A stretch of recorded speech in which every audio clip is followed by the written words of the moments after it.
Trinamool councillor বৈশানব চট্টোপাধ্যায়কে থানায় তলব, তাকে নিউ মার্কেট থানায় তলব করা হয়েছে। গত 22 তারিখ অধিবেশন কক্ষে তালাবন্ধ হাউসের বাইরে হাউস বসান তৃণমূল কাউন্সিলররা। অধিবেশন কক্ষ তালাবন্ধ থাকায় কলকাতা পুরসভার সচিবের ঘরে প্রতিবাদ জানান তৃণমূল কাউন্সিলররা। সেই নিয়ে এবার তৃণমূল কাউন্সিলর বৈশানব চট্টোপাধ্যায়কে নিউ মার্কেট থানার নোটিশ।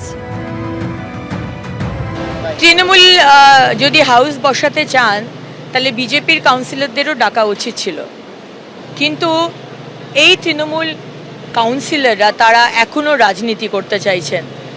তারা কিছু এজেন্ডা নিয়ে এই হাউস বসাতে চেয়েছিলেন, যেখানে বিজেপির কাউন্সিলরদের ডাকা হয়নি।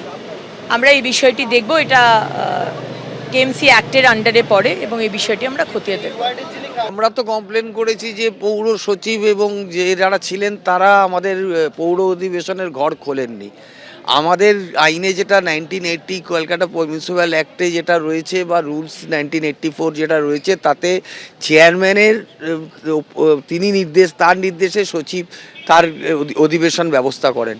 তো আমাদেরকে চেয়ারম্যানকে না জানিয়ে সচিব এই অধিবেশনকে বন্ধ করলেন। আমরা কাউন্সিলর রুমে অধিবেশন করলাম, আমরা সচিবকে আসবার জন্য অনুরোধ করলাম।